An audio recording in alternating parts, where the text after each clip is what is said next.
Lagos is a city of millions, a city of dreamers, hustlers and survivors. Everyone is looking for a place to call home, a place to rest their head, a place to feel safe.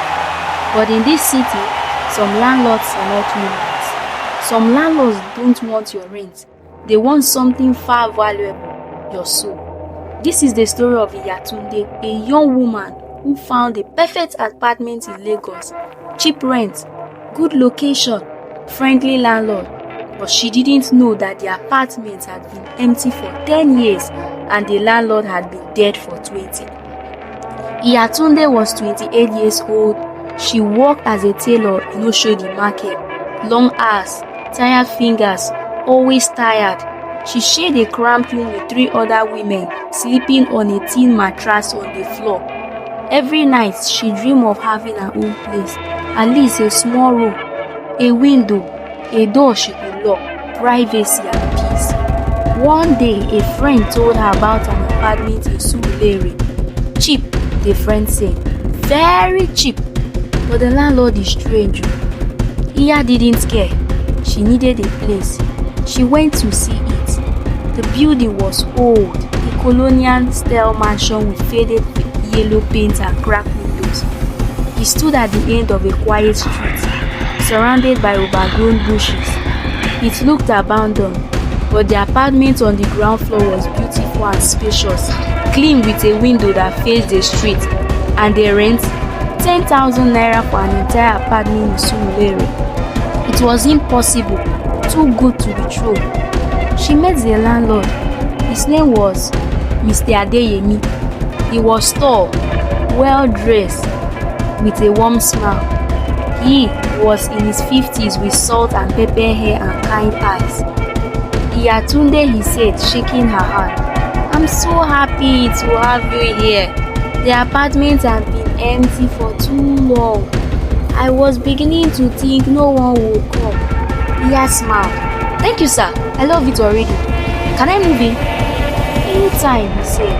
"But one thing, my daughter, no guests, no loud music, and always lock the door at night." Iya laughed. "Of course, sir. I always lock my door." Mr Adeyemi smiled, but his smile was strange. It didn't reach his eyes. "Good," he said.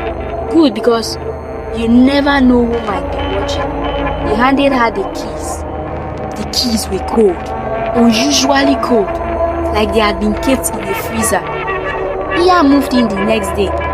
The apartment was perfect. She had her own kitchen, her own bedroom, her own bed. She was happy.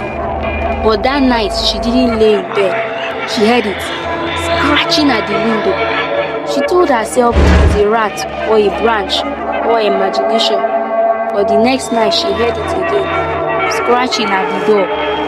And the night after that, footsteps, heavy dragging footsteps outside her window. She got up and looked down. No one was there. But on the ground, there were footprints, large footprints like a man's, and they led away from her window towards the landlord's apartment house upstairs. A week passed. Iya tried to ignore the noises. She told herself it was just her imagination. She was a grown woman. She wasn't afraid of the dark. But then, the woman came. She was a neighbor from the next street. She was in her 70s with grey hair and tired eyes.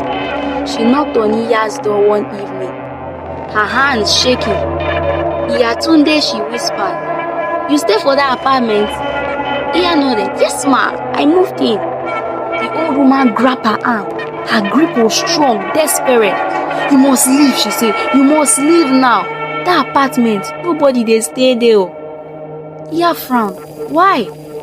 "The landlord said it has been empty for a long time. Is there a problem?" The old woman's eyes were filled with fear. "The landlord," she whispered. "Mr Adeyemi, he dead though." Iya laughed nervously. "Dead? That's not possible. I just met him. He showed me the apartment. He gave me the keys." The old woman shook her head slowly.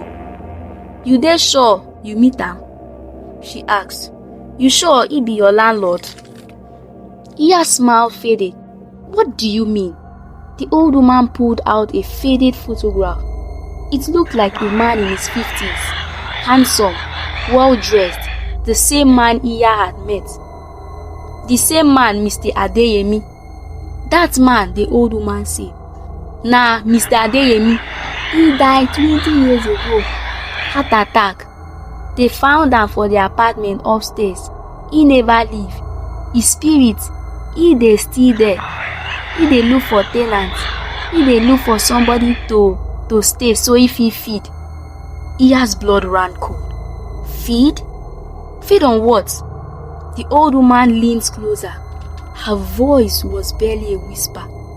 He feed on life, my daughter. Every tenant wey stay for that apartment, they disappear one by one. They stop coming out. They stop answering calls, and she paused. They become part of the house. Their spirit join her, and the landlord, he grew stronger. He has stayed backward. That's not possible.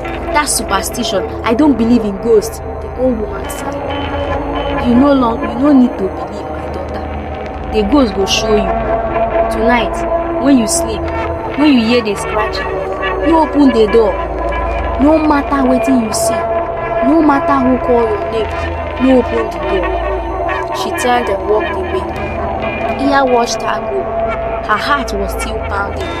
She didn't believe in ghosts. She was a modern woman. She was logical, practical. But that night, she locked her room. She locked the door to her room and she didn't sleep. At midnight, the scratching started. It was at her window, fingernails dragging across the glass. Iya held her breath. She covered her ears.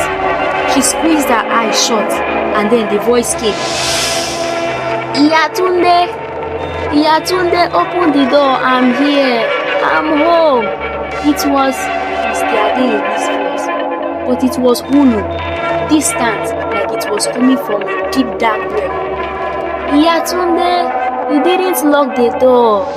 You promised me you would lock the door. Now I'm inside. I'm already inside. Iya screamed. If you want me to continue, stick closer, subscribe now, and follow me next tomorrow for part 2.